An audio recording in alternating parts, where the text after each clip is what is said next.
A woman runs at night through a heavy rain. Unbeknownst to her, her husband secretly waits in his car plotting. 1, 2, 3, go. This is a story of a brutal breakup, a tale of betrayal and desperation. Hello, I'm Popcorn. Tonight we dive into a dark narrative. Prepare for the latest crime thriller, Adult Love. A story of complicated relationships. The protagonist, Christian, receives a mysterious late-night message. His wife, Leonora, demands to know who sent it. Christian dismissively claims it's just a colleague. Leonora, however, suspects there's more to it. Who texts you at this hour? She questions. Another message arrives, the phone buzzing ominously. Leonora reaches for Christian's phone, determined to see for herself. Christian resists, refusing to hand it over. Leonora cuts to the chase. Are you having an affair? Caught off guard by her directness, Christian quickly denies it. He fabricates a story claiming his partner's partner is cheating. He insists it's a private matter, not for public knowledge. Leonora retorts, now I know something is going on. Let me see the messages. Christian is stunned by her quick wit. He tries to argue, but Leonora is already moving. Christian fears his secret will be exposed. He grabs the phone and smashes it. The confrontation escalates. Christian and Leonora are a long-married couple. Christian runs a small construction company with his partners, a business that consumes much of his time. Leonora, once a talented violinist, sacrificed her career to care for their son who has a chronic leg condition, a sacrifice that shaped her life. With no work obligations, Leonora developed a routine of morning and evening runs. Returning from her morning run, Leonora apologizes to Christian. I shouldn't have tried to take your phone last night. She offers to get it fixed. Christian dismisses her offer. I'll just get a new one. Leonora silently sends their son to school. Before leaving, she notices Christian carefully putting away his phone. Christian then heads to work.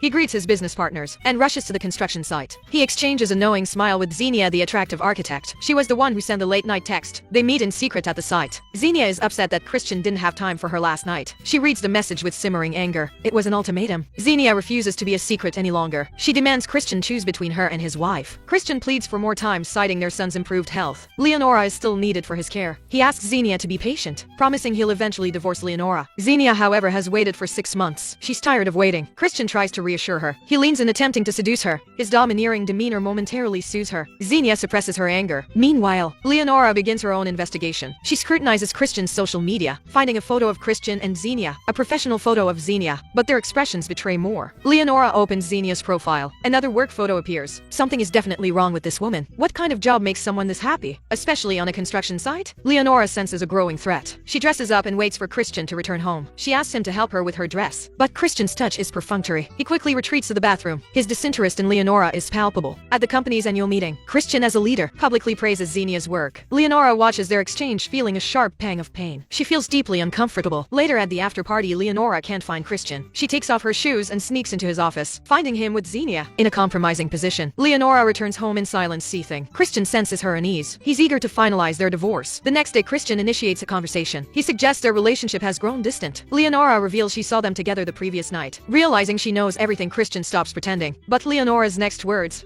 take him by surprise. Leonora threatens to expose his financial wrongdoings. I'll reveal your fake accounts. Christian is shocked by her audacity. Those accounts were used to pay for their son's surgery. He never expected her to use it against him. Leonora argues, I could have used my violin to pay for it. My talent would have covered the costs. But then who would have cared for our son? Leonora is furious. Couldn't you have taken care of him?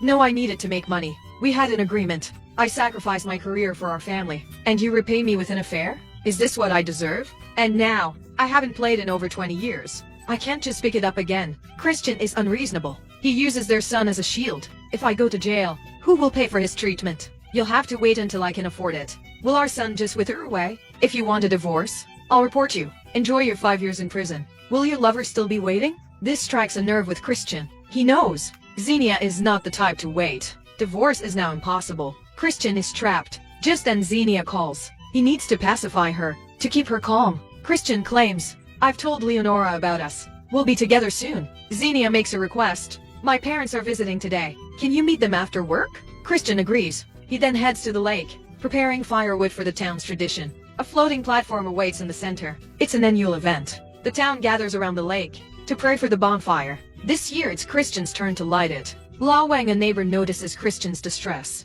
What's wrong? He asks. Christian explains Leonora's refusal to divorce. He confides in Lao Wang. I've been through this. Lao Wang offers advice. Get Leonora's friends to talk to her. Convince her she'd be better off without you. A better life awaits. But Leonora has no friends. She's been isolated for years. Christian decides to visit Leonora's alumni. He uncovers a dark secret about his wife. A chilling tale. Leonora had a college relationship. Her boyfriend cheated on her during a graduation trip. He fell off a cliff and died. Witnesses claimed to see someone resembling Leonora, but Leonora had an alibi. The death was ruled an accident. The case was closed. Christian is warned. Leonora is a woman of extremes. She sees people as either friends or enemies. Getting rid of her won't be easy. Christian visits the cliff alone, unaware that Leonora is watching from a distance. He returns to the company before work ends to meet Xenia's parents. Leonora once again observes them. Back home, Christian brings up the divorce again. He mentions the story of her ex-boyfriend's fall. Leonora laughs. The police found no evidence.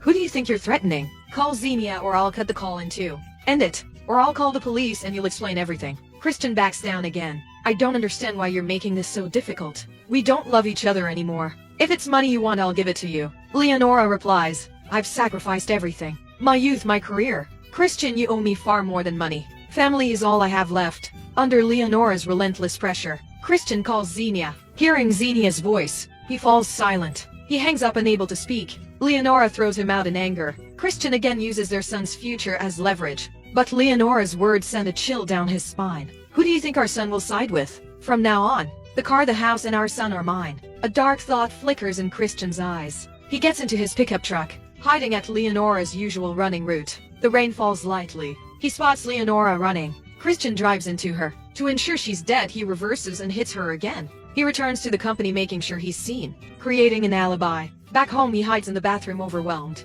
He hears a familiar voice. It's Leonora. She stands before him unharmed. Leonora calmly asks if he's changed his mind, if he's ready to end things with Xenia and commit to their family. Christian nods, bewildered. Leonora goes to the bathroom. She mentions a new running route, twice as long as before. Who did you hit on the old route? She asks. Christian sees police lights outside and panic sets in. The next day, Leonora resumes her routine. A neighbor walks his dog, mentioning the fatal hit and run. Christian leaves quickly. He drives away. Leonora arrives at the crash site, confirming it's the route she used to run. Police arrive and begin their investigation. They find no leads. Christian learns the victim was a single mother of 3. Her family was already struggling. Now her children are orphaned. Christian feels immense guilt. He goes to the police station ready to confess, but he overhears. Witnesses saw a white van with Romanian plates. The police believe the killer fled the country. Christian looks at his son's photo. He can't bear to lose him. He leaves the station, but the story isn't over. Leonora has discovered his secret. She's pieced it together. She noticed the car wash card was missing funds. The last recorded use was after the hit and run. Leonora checks the car wash's security footage. It was Christian cleaning his white van, the same van witnesses described. Leonora calls Christian, confronting him. You were trying to kill me, weren't you? Leonora, emotional, tries to call the police. Christian grabs the phone. The officer mentioned he saw a white van that day too. Leonora gets into her car, trying to escape. Christian begs her to stay quiet. He uses their son as leverage again. When the police ask about trying to kill me, what will happen to our son? And then he breaks down. The police arrive once more. Christian repeats the news report word for word, successfully sending the police away. He receives a message from Leonora. They meet at a hotel. Leonora, now composed, agrees not to involve the police. For the sake of our family, she states. However, to prevent future attempts on her life, Christian must eliminate the root of the problem. He must kill Xenia. Christian is stunned. He protests, claiming it was a moment of madness. If you hadn't threatened me, I wouldn't have tried to kill you. Leonora reveals she never intended to report him. I just couldn't bear losing to a younger woman. Leonora promises Christian that if he kills Xenia, everything will be as it was. She also shares a chilling secret about the fall. My ex-boyfriend was indeed pushed. I created a false alibi in advance, a fake recording in my dorm. Then I slipped back to play my violin, fooling the resident advisor. Now we both have secrets. We're in this together. Christian is trapped with no escape. Following her plot, Christian and Leonora check into a luxurious hotel. They obtain a room key. Christian heads to Xenia's apartment. Meanwhile, Xenia, unable to reach Christian for days, is drinking heavily. Christian knocks, demanding entry. Xenia refuses to open the door. She's realized Christian is just playing with her. He breaks the window, forcing his way in. Xenia tries to scream. He covers her mouth, whispering, I love you. A twisted declaration. Xenia falls for it again. Neighbors hear the commotion and investigate. Christian hides. Xenia, facing concerned neighbors, claims she broke the glass accidentally. Meanwhile, Leonora orders room service. She turns on the shower, playing Christian's recorded voice as the waiter arrives, creating the illusion he's in the shower. Back at Xenia's apartment, after their encounter, Christian hesitates to kill her. Leonora, anticipating this, enters Xenia's apartment. She takes care of everything for him. Christian is left to dispose of the body as instructed. When the police report Xenia's disappearance, they find her apartment thoroughly cleaned, spotless. The police visit Christian's house for questioning.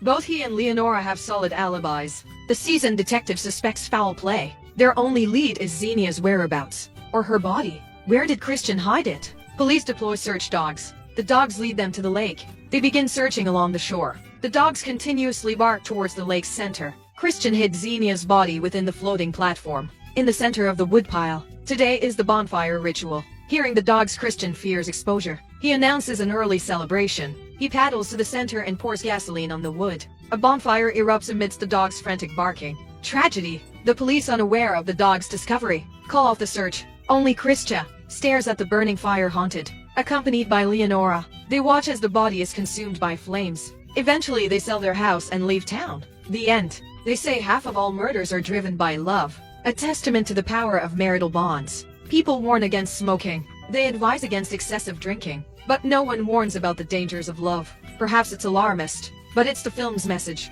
Christian's infidelity is a catalyst. Leonora, however, is the true danger. Consider this. What if Christian's mistake was Leonora's plan all along? The woman he hid dressed like Leonora's past. The news mentioned her poverty. How could she afford such clothes? Leonora, who lives comfortably, could be warn them. Could it be Leonora anticipated her husband's actions, using the poor woman as a scapegoat? A masterclass in manipulation, forcing Christian into murder. A pitiful yet terrifying woman. Someone you wouldn't want to cross. That's all for today. If you want more stories, follow Popcorn's Movie. See you in the next video.